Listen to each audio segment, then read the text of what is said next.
So we were seeing in Philippians chapter 2, the main theme of Philippians chapter 2 is verse 3. Do nothing from selfishness or empty conceit.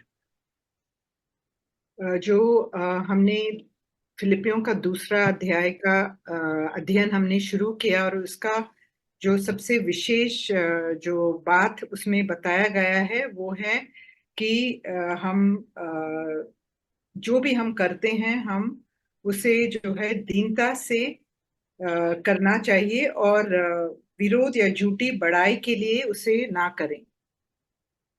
Now, selfishness and pride, as is written in verse 2, is the main reason for lack of oneness and lack of unity in the church and the families and everywhere.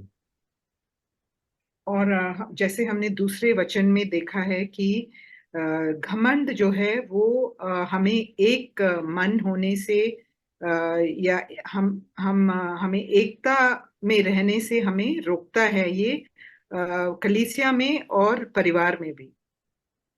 Now, that can come only when verse 1 is true in our life. That is, I have to continuously receive encouragement from Christ. I have to continuously receive love from Christ, and I have to be continuously in fellowship with the Lord. और वो तभी हो सकता है जब हम जो है बिना कोई रोक से अगर हम प्रभु के साथ संगति में रहेंगे, उनसे हम अनुग्रह पाएंगे और उनसे हम प्रेम पाएंगे. So that is what we see in verse 1. वही हम पहले वचन में देख सकते हैं, दूसरे अध्याय के पहला वचन. And we saw in verse 5 a very, very important verse. Have this attitude in yourself, that is attitude of not having selfishness and pride, which was also in Christ Jesus. और हमने 5वां वचन में देखा कि जैसे यीशु मसीह बिना स्वार्थ और बिना घमंड के थे, वैसे ही हमारा भी स्वभाव होना चाहिए. When we look at Christ, we can see that he never, as is written in verse 6, held on to the equality with God, but he gave up everything. He came just like an ordinary man.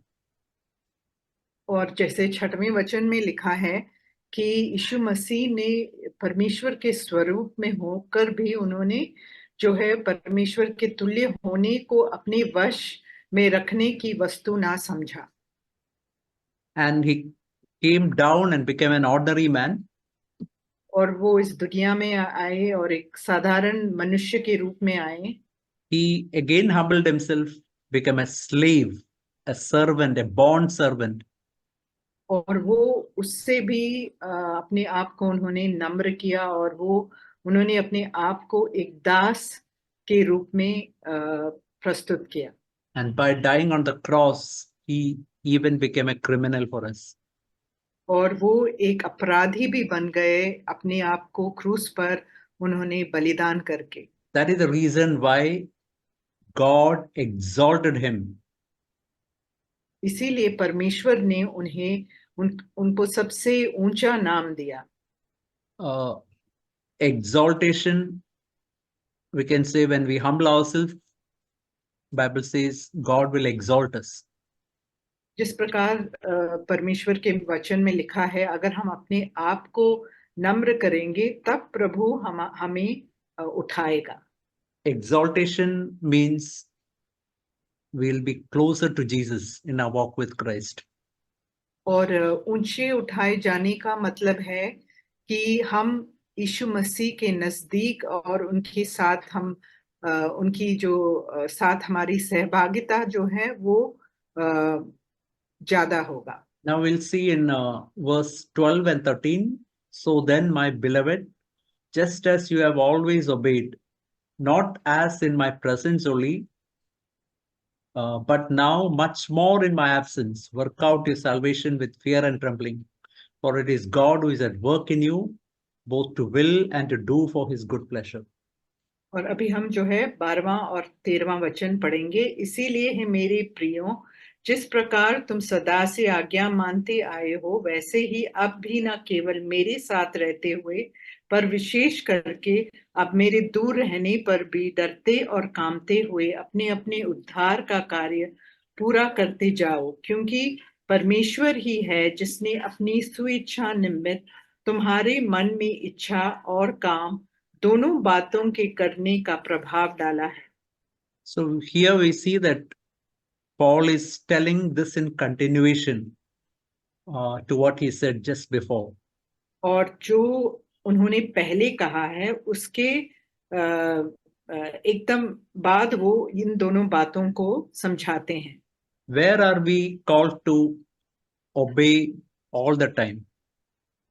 और कहाँ हमें कहा गया है कि हमें हमेशा आज्ञा पालन करना है। To live a life where we are increasingly free from selfishness and pride. और हमें ऐसा एक जीवन जीना है जहां हम जो है स्वार्थ और जो घमंड से हम मुक्त हो। But here it's written, not in my presence only. That means when an apostle like Paul is present, we can live a nice life.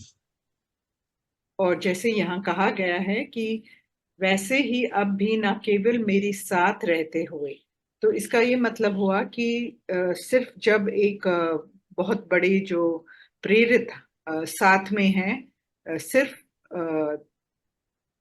उनकी उपस्थिति में ही नहीं, Not just on Sundays when we are before our brothers and sisters, और सिर्फ रविवार को जब हम अपने भाइयों और बहनों के साथ रहते हैं, but much more in my absence.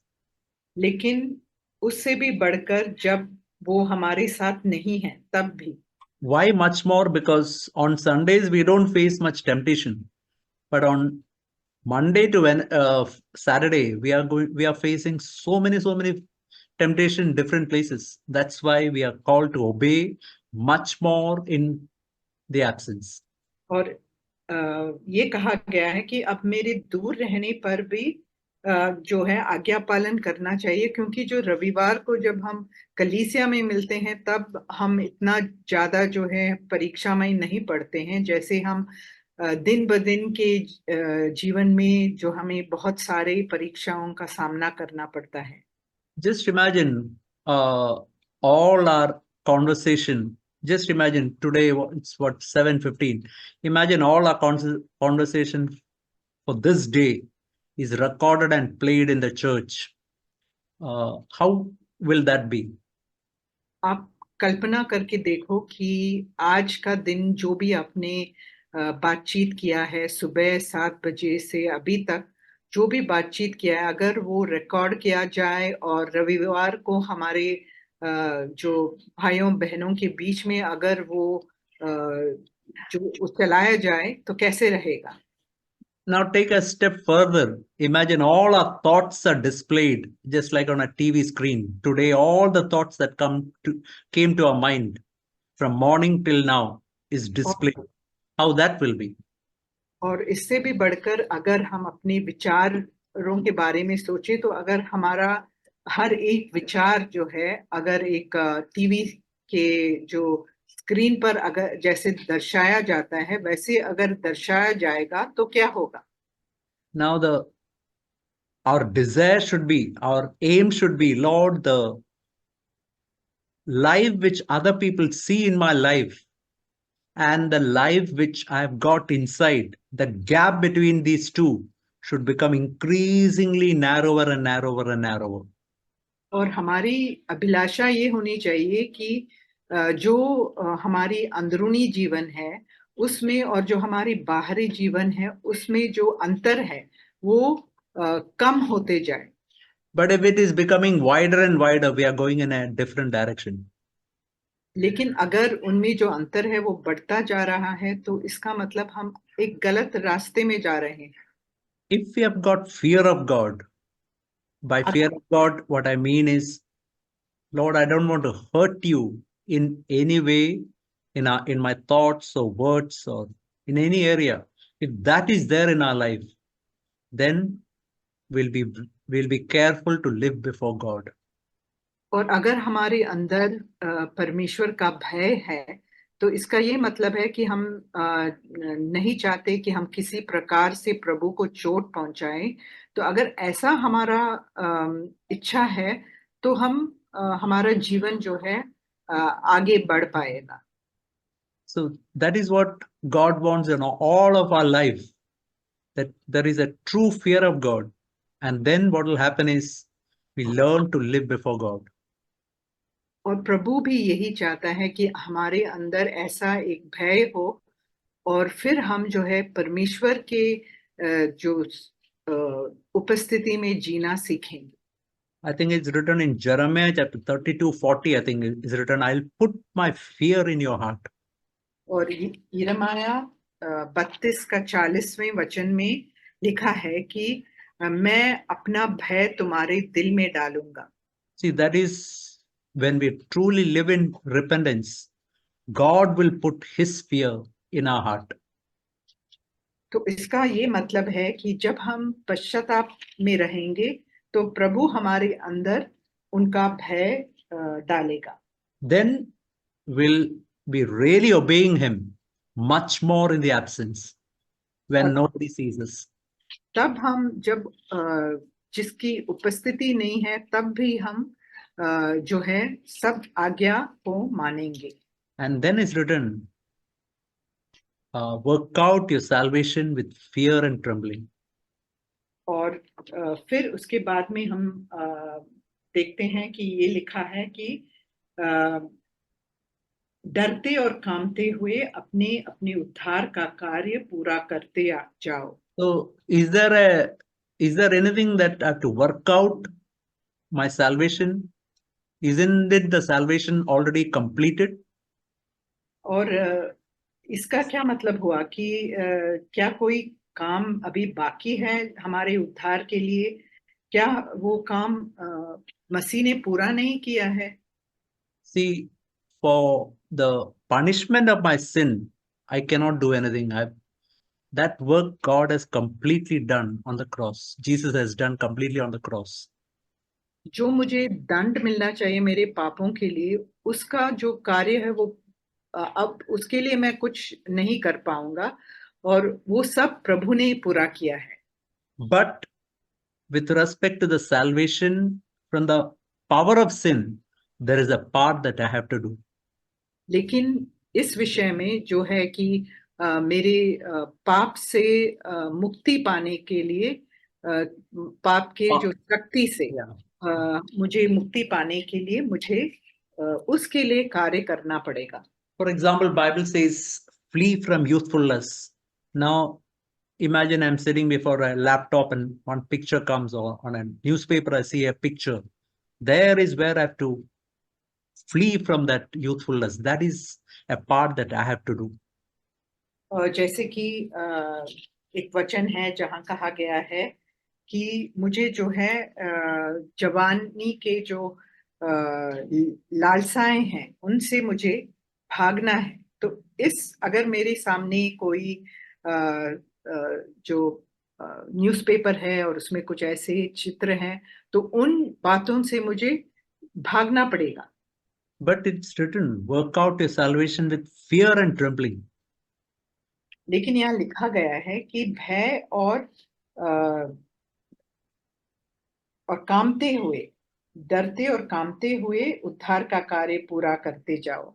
So what is the meaning of working out my salvation with fear and trembling? तो इसका क्या मतलब हुआ कि मुझे डरते और कांपते हुए उद्धार का कार्य पूरा करना है? For example, if the Holy Spirit tells me, say, imagine I got angry with my wife or somebody, the Holy Spirit tells me to ask forgiveness. I should do it quickly, without any time delay, without wasting my time. That is to do it with fear and trembling. और उदाहरण के लिए, जैसे अगर मैंने अपनी पत्नी के साथ गुस्सा या और किसी के साथ गुस्सा किया है, तो मुझे जल्द से जल्द उस पर पश्चाताप करना है और उनसे माफी मांगना चाहिए। तो उसके लिए मुझे देरी नहीं करनी चाहिए। तो इसका ये मतलब हुआ कि मुझे कांपते हुए और डरते हुए अपने उद्धार का कार्य करना चाहिए। The same way, if I see a bad picture, to quickly turn my eyes away. It's not a matter of I have to do it quickly. Then only God. That is the meaning of working out my salvation with fear and trembling. और अगर मैंने कुछ ऐसे अश्लील चित्र देखे हैं, तो उसमें से भी मुझे अपना मुंह मोड़ लेना चाहिए, और वो देरी से नहीं, तभी के तभी मुझे मोड़ लेना चाहिए। इसका मतलब हुआ कि अगर मैं अपने जो उद्धार का कार्य डरते और कांपते हुए करने के लिए तैयार हूँ। Just like in a coin, there is head and the tail. There is one side where I have to work out my salvation with fear and trembling. There is also a side, the more important side, verse 13, where it's written, it is God who is at work in you, both to will and to work for his good pleasure. उदाहरण के लिए, जैसे एक सिक्का होता है और उसके दो बाजू होते हैं, एक सर है और एक पूंछ है, वैसे ही एक तरफ जो है मुझे कार्य करना है मेरे उद्धार के लिए, और दूसरे तरफ जैसे बहुत ही महत्वपूर्ण बात जो है 13 वचन में लिखा है कि क्योंकि परमेश्वर ही है जिसने अपने सुइच्छा निमित्त तुम्हारे मन में इच्छा और काम दोनों बातों के करने का प्रभाव डाला है। See, in all of Jesus' miracle, we can see these two parts. और ऐसे हम देख सकते हैं कि यीशु मसीह के जो भी उन्होंने चमत्कार किए, उनमें भी दो भाग हैं। We can see, for example, in Jesus raising up Lazarus from the raising up Lazarus, you can see these two parts. और जब यीशु मसीह ने लाजर को मुर्दों में से जिलाया, तब भी हम इसमें दो भाग देख सकते हैं।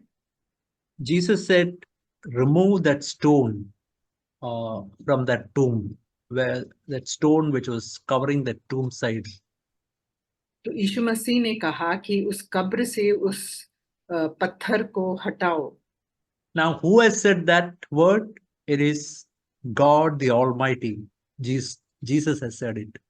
तो किसने ये वचन कहा? तो वो प्रभु यीशु जो परमेश्वर हैं, उन्होंने ये वचन कहा। Now, if Jesus said it, then I should not use my reasoning. Now, yeah. अगर यीशु मसीह ने ये कहा है, तो मुझे मेरे जो है मस्तिष्क का उपयोग नहीं करना चाहिए। Now I can reason it out. Say, if I remove it, there will be a terrible stench, and that is what, in fact, Martha was telling. There will be a stench, and what 4 days already the dead body is there inside the tomb. और जैसे कि Martha ने कहा कि अगर हम इस पत्थर को हटाएंगे तो 4 दिन गुजर गए हैं, तो बहुत गंदी बदबू आएगी उसमें से। Now, when they removed that, that was a very small part. When those people removed that, Jesus did that greater part of raising Lazarus from death. उन्होंने जब उस पत्थर को हटाया, वो एक छोटा सा भाग था, लेकिन जो बहुत बड़ा कार्य था वो यीशु मसीह ने पूरा किया, लाजर को जिलाते हुए। The same way in the marriage in Cana, Jesus told those servants to fill those water pots with water. और जैसे यीशु मसीह ने काना में उन जो दास हैं उनसे कहा कि उन घड़े में वो पानी भरने के लिए कहा।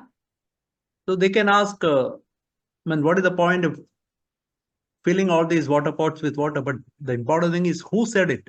And when they did it, Jesus did the important part of turning water into wine. तो वो भी बहस कर सकते थे कि इन घड़ों में पानी भरने से क्या फायदा होगा, लेकिन महत्वपूर्ण बात ये थी कि किसने कहा, कि परमेश्वर ने कहा है कि उन घड़ों में पानी भरने के लिए। जब उन्होंने वो आज्ञा पूरा किया, तब यीशु मसीह ने जो महत्वपूर्ण बात करना था वो उन्होंने किया। The same way, Bible says, be anxious for nothing, but in everything with prayer and supplication, make your request unto God. When we do that, when we truly do that, our heart will be filled with peace of God, as we see in Philippians chapter 4. और जैसे कि हमने जो है फिलिपियों के पत्री में चौथा अध्याय और उसका 6वां वचन में हम पढ़ते हैं, किसी भी बात की चिंता मत करो, परंतु हर एक बात में तुम्हारे निवेदन, प्रार्थना और विनती के द्वारा धन्यवाद के साथ परमेश्वर के सम्मुख उपस्थित किए जाएं। In the same way, we can see that Bible says, seek God's kingdom and his righteousness first, then everything will be added unto you.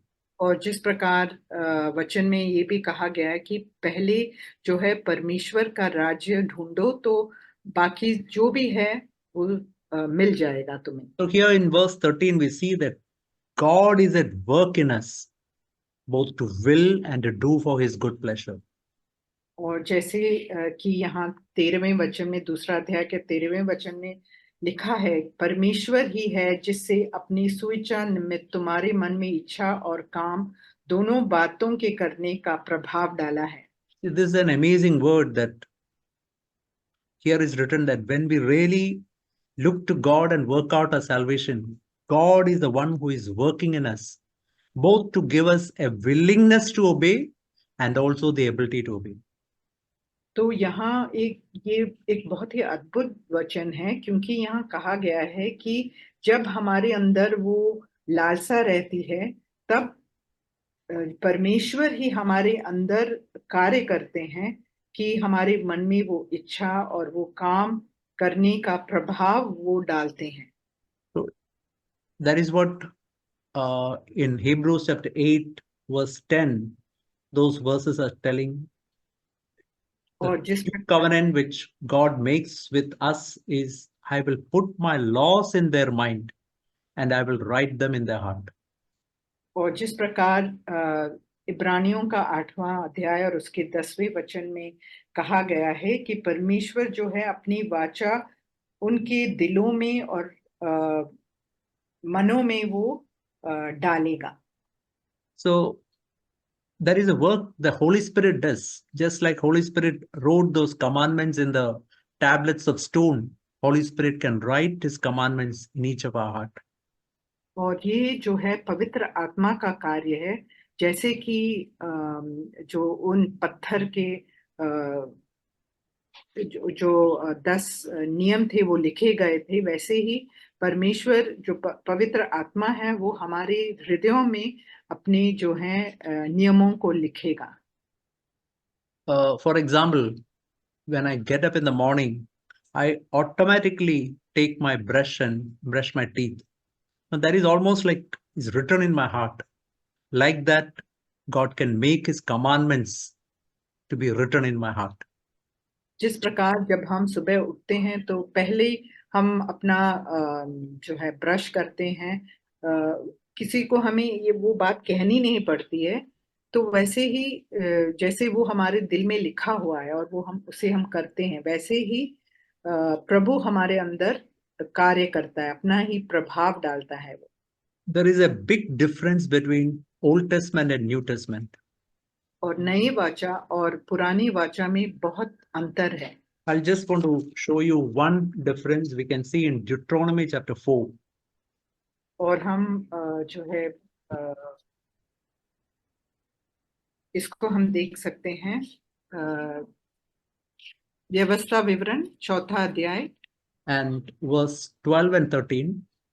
और 4था अध्याय और उसका 12 और 13 वचन। It's written, the Lord spoke to you from the midst of the fire. You heard the sound of words. Verse 13 and 14. He declared to you his covenant, which he commanded you to perform. That is the 10 commandments. And he wrote them in 2 tablets of stone, as the Lord commanded me at the time. Verse 13. You just read verse 13. और व्यवस्था विवरण 4था अध्याय और उसका 13वां वचन, और उसने तुमको अपनी वाचा के 10 वचन बताकर उनके मानने की आज्ञा दी और उन्हें पत्थर की 2 पट्टियों पर लिख दिया. And verse 14 also, and the Lord commanded me at the time to teach you the statutes and judgments that you might perform them in the land which you are going to possess it. और 14वां वचन, और मुझको यहोवा ने उसी समय तुम्हें विधि और नियम सिखाने की आज्ञा दी, इसीलिए कि जिस देश के अधिकारी होने को तुम पार जाने पर हो, उसमें तुम उसको माना करो. So here you can see that the word perform is coming in verse 12 and in verse 13 and 14. और यहाँ हम देख सकते हैं कि 13वां और 14 वचन में कहा गया है कि हमें इन बातों को मानना चाहिए. So we can say that Old Testament is, in one way we can say, it's a performance based covenant. तो हम कह सकते हैं कि जो पुरानी वाचा है वो जो है मानने पर आधारित है. The same thing you can see in chapter 4:1 also. Again the word perform comes. और वहाँ हम चौथे व्यवस्था विवरण चौथा वचन चौथा अध्याय और उसका chapter 4 verse 1. हाँ, चौथा अध्याय और उसका पहला वचन में भी हम देख सकते हैं कि यहाँ लिखा है कि हमें उन पर चलना चाहिए. Yeah, so just think of a company where the employees are told to perform. If your performance is good, they will make those people to continue. But if the performance is bad, they'll throw them out. तो जैसे एक company में जो है जब हम कार्य करते हैं तो वहाँ कहा जाता है कि अगर हमारा जो काम जो है जो हम करते हैं वो अगर अच्छा है तो हमें वो रख लेंगे, नहीं तो वो हमें बाहर फेंकेंगे. But when we come to New Testament, it is not like that. Not like that. It's not performance-based gospel. लेकिन जब हम नए वाचा में आते हैं तो हम देखते हैं कि हमारा उद्धार जो है हमारे कार्यों पर निर्भर नहीं है. It's a love-based gospel. वो एक प्रेम पर आधारित है. Say, for example, think of a son who is consistently getting very low marks. और उदाहरण के लिए जैसे एक बेटे के बारे में आप सोचो जिसे अपने स्कूल में बहुत कम अंक मिल रहे हैं. Now, the father will not say, now, if you get low marks, get out of my house. No, that is not what the father or mother will say. और उनकी जो है माता या पिता ये नहीं कहेंगे कि अगर तुम्हें कम अंक मिला तो तुम घर से निकल जाओ. The father or mother will sit with the child.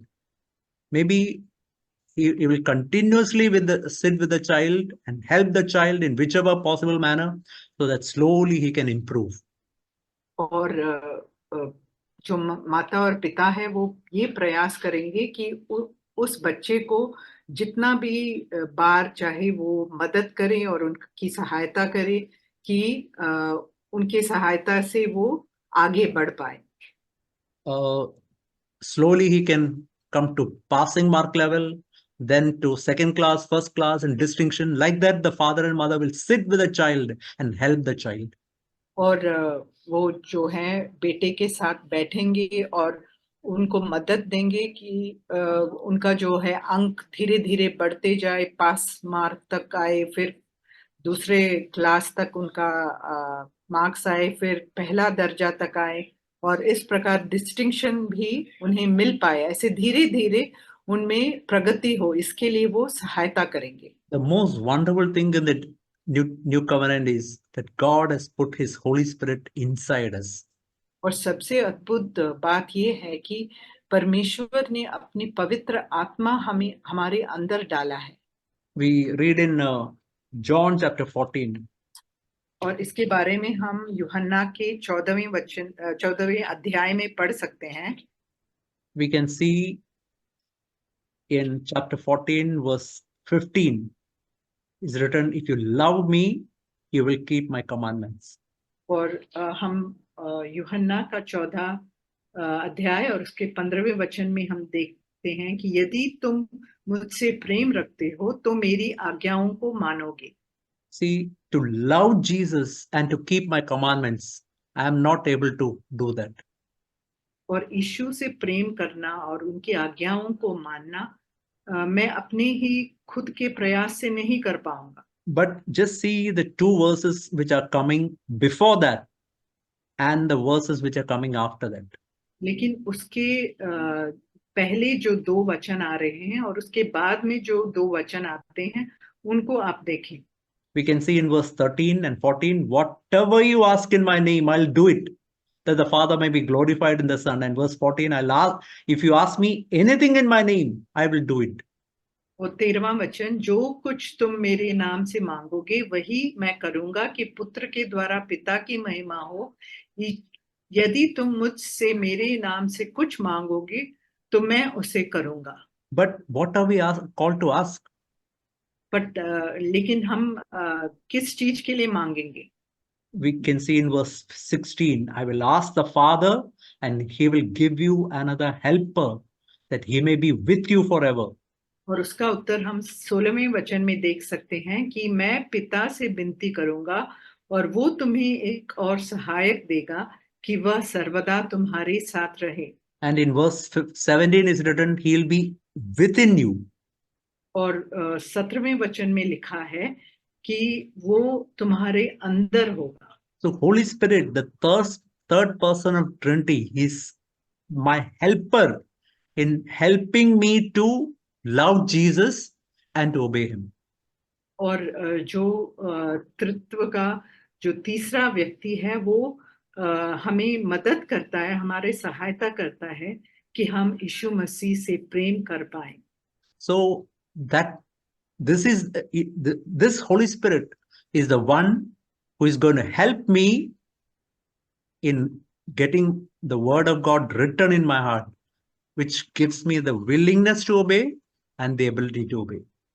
और यही वो आत्मा है जो मुझे मदद करता है कि मैं जो है मेरे अंदर वो इच्छा पैदा हो और मेरे अंदर वो जो शक्ति हो पैदा हो कि मैं उसे पूरा कर पाऊं. So whenever we find that we are not able to obey in one particular area, we have to go to the Holy Spirit, and he is the one who is going to help us so that that word can be true in our life. और जब भी हम देखते हैं कि हमारे द्वारा हम कुछ ऐसी बातें जो हम पूरा नहीं कर पा रहे हैं, जो आगे हम नहीं मान पा रहे हैं, तो हमें पवित्र आत्मा से मांगना चाहिए और वो हमें जो है हमारे अंदर कार्य करेगा और हमें बल देगा कि हम उसे पूरा कर पाएं. So we see, for example, we can see in verse 14, Bible says, do everything without grumbling and disputing. और जिस प्रकार फिलिपियों 2:14 में लिखा है कि सब काम बिना कुड़कुड़ाए और बिना विवाद के किया करो. We can see in the world, everywhere, in the workplace, in our neighborhood, we can see this is an extremely common sin. People grumbling and disputing about almost everything. और हम दुनिया में देख सकते हैं, हमारे चारों तरफ देख सकते हैं कि घर में या ऑफिस में या हमारे बाजू में कहीं भी हम देख सकते हैं कि लोग कुड़कुड़ाते हैं और विवाद के बिना वो काम नहीं करते हैं. We can see this sin very common in our life also. और ये एक ऐसे पाप है जो हम हमारे जीवन में भी साधारण रूप से देखते हैं. Weather is not good, boss is not good, work circumstances are not good, colleagues are not good, neighbor is not good, wife is not good, children are not good. This type of complaining is there so much in each one of us. और हमारे अंदर इतनी कुड़कुड़ाहट है कि हम हमेशा हम कुड़कुड़ाते रहते हैं कि मैं आज जो है वेदर अच्छा नहीं है या मेरा घर अच्छा नहीं है, मेरे बच्चे अच्छे नहीं है, मेरे जो परिवार अच्छा नहीं है, मेरा बॉस अच्छा नहीं है. ऐसे बहुत सारे हम कुड़कुड़ाहट देख सकते हैं. Here is where we need the help of the Holy Spirit so that this word can be written in our heart. God can give us the willingness and the ability to obey this word. और इसके लिए हमें पवित्र आत्मा के पास जाना चाहिए. वो हमें ऐसा सामर्थ्य देगा कि हम जो है ऐसी बातों के लिए इच्छा भी कर पाएं और उसे करने का भी हमें वो शक्ति दे सकते हैं. The reason why all complaining comes is because of unbelief. और जो भी कुड़कुड़ाहट हमारे दिल में आती है वो इसीलिए है अविश्वास के कारण। But if there is true faith in our heart, faith that God will do the supreme good in my life every time, then there is no need for complaining. लेकिन अगर हमारे अंदर ऐसे विश्वास है कि परमेश्वर जो है मेरे जीवन में जो भी करेगा वो मेरे भलाई के लिए ही करेगा, ऐसा अगर विश्वास है तो फिर कुड़कुड़ाहट के लिए हमारे जीवन में कोई जगह नहीं। If, as is written in Romans 8:28, if I truly believe that everything that works in my life, God is causing it to work for my best, if I truly believe that, then there won't be any complaining. और जिस प्रकार जो Romeo का 8 का 28 में है लिखा गया है कि जो कुछ भी होता है हमारे जीवन में वो हमारे भलाई के लिए ही उत्पन्न करने का जो सामर्थ्य प्रभु में है, अगर हम उसमें उस पर विश्वास करेंगे तो हम कुड़कुड़ाएंगे नहीं। Bible says, in everything give thanks. और वचन कहता है कि हर बात में हमें धन्यवाद देना चाहिए। That is possible only if there is faith in the wonderful working of God. और वो तभी हो सकता है जब हमारे अंदर ऐसा विश्वास है कि परमेश्वर के कार्य करने के सामर्थ्य में अगर हमें विश्वास है तभी हो सकता है। Especially when we go through suffering. और वो भी जब हम कष्ट से गुजर रहे हैं। That we have to remember that we have to have faith in this fact that God is working everything for my supreme good. तो तब हमें विश्वास करने की जरूरत है कि जो भी मेरे जीवन में हो रहा है प्रभु मेरे भलाई के लिए ही कर रहा है। Now in verse 15 and 16 we see when we come to a life where we are increasingly free from complaining and murmuring, what will really happen. और 15 और 16 वचन में हम देख सकते हैं कि ये बताया गया है कि क्या होगा जब हमारे जीवन से कुड़कुड़ाहट और विवाद निकल जाएगा। First of all, we can see in verse 15. और सबसे पहले हम 15वें वचन में देख सकते हैं, You may prove yourself to be blameless and innocent. कि तुम अपने आप को निर्दोष और भोले स्थापित करो। It's not written that we will be made perfect and sinless. No, that is not what is written. By coming to a life of freedom from complaining and murmuring, will be innocent and blameless before others. ये नहीं कहा गया कि हम जो है सिद्ध हो जाएंगे और निष्पाप हो जाएंगे, ये नहीं कहा है, लेकिन कहा गया है कि जब हम कुड़कुड़ाना और विवाद करना छोड़ देंगे तब हम जो है निर्दोष और भोले माने जाएंगे। Secondly, we'll become children of God without reproach. और दूसरी बात है कि हम परमेश्वर के निष्कलंक संतान बन जाएंगे। That means when we really complain and murmur, it's a reproach on the name of Jesus Christ. तो इसका ये मतलब हुआ जब हम कुड़कुड़ाते हैं और हम विवाद करते हैं तो हम परमेश्वर के नाम पर को कलंकित करते हैं। Third, we can see in the midst of a crooked and perverse generation, God wants us to appear as lights in the world. और तीसरी बात ये है कि जो एक हटीली और टेढ़े संसार में हम जो है जलते हुए दीपक के समान दिखाई दे। You know, sometimes when I go with my wife to the nearby park, because of so much light there, when I look to the sky, I can hardly see 2-3 stars in the sky.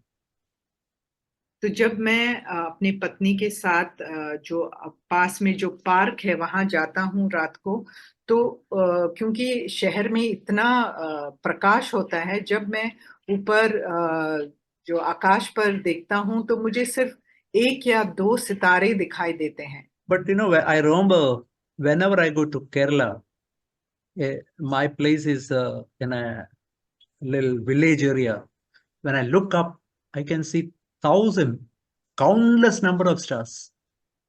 लेकिन मैंने देखा है जब मैं केरला जाता हूँ और मेरा जो घर एक गांव में है, तो वहां जब मैं अपनी आंख उठाकर आकाश में देखता हूँ तो हजारों सितारे दिखाई देते हैं.